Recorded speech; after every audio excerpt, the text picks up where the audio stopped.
Op een jonge leeftijd ben ik gaan ervaren hele zware dingen. In mijn leven heb ik ervaren hoe mijn ouders dagelijks vochten. En dat heeft me met zoveel kwaadheid gevuld dat ik op een gegeven moment het verkeerde pad op ging. Ik heb drugs naar Nederland gebracht. Ik heb roofovervallen gepleegd. Ik heb zelfs een bank overvallen. En ik heb een hele zware straf daarvoor gekregen.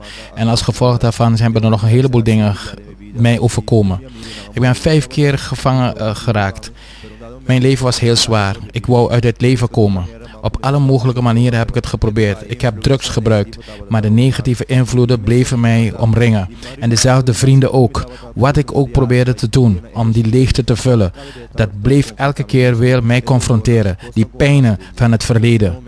Maar pas op het moment dat ik Jezus heb aanvaard in mijn leven, is mijn leven helemaal veranderd. Jezus is werkelijk. En dat heeft hij me laten zien. Omdat ik vanaf het moment dat ik hem heb aanvaard, dat ben gaan ervaren.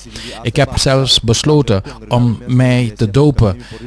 En ik heb me aangesloten bij een gemeente waar ik het levend woord van Jezus kan volgen. Ik vertel nu een kleine getuigenis van mijn leven. Ik heb een heel miserabel leven geleid dat God helemaal niet heeft behaagd. Het was een leven waar ik veel drugs heb gebruikt. Een leven dat vuil was in het gezicht van God. Maar vanaf het moment dat ik in de gevangenis terecht kwam, vanwege mijn criminele verleden, heb ik Jezus leren kennen. Hij is in mijn hart komen wonen. Ik heb hem aanvaard als mijn enige redder, als mijn enige Heer. Vanaf die dag is mijn leven veranderd. Mijn leven is helemaal veranderd. God heeft mijn leven helemaal veranderd. Ik leef nu een leven dat God behaagt. Zoals het woord van God zegt in Galaten 2:20. Ja, ik niet meer, maar Jezus in mij. Jezus leeft nu in mij. Ik leef dit leven nu vanwege mijn geloof. Jezus heeft mij zijn leven gegeven. En ik dank God dat hij mij dit leven heeft gegeven en mij uit deze duisternis heeft gehaald. Ik dank God voor zijn barmhartigheid. En daarom zeg ik nu tegen al mijn broeders, je moet je rug keren van het kwade. Je gezicht naar God keren. En in zijn barmhartigheid zal hij jou ook vergeven.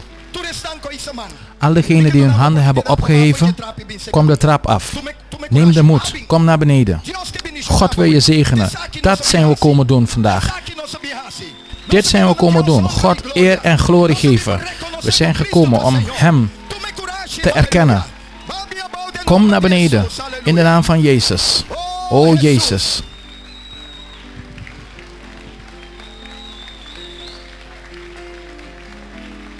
God zegen je. God zegen je. Er zijn er nog meer. Laat ik je dit zeggen. Zal ik je dit zeggen? Er zijn er een heleboel die staan te denken. Ik heb nog een heleboel dingen te regelen. Maar ik heb iets dat ik je moet mededelen. Pas op dat jij niet geregeld wordt voordat jij wat gaat regelen. Dit is de mogelijkheid die God je geeft. Om je vergeving te geven van je zonde. Van al je kwaad. Jij moet die beslissing nemen vandaag.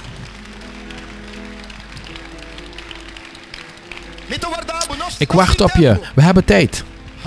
Halleluja. Weet je wat een vriend is?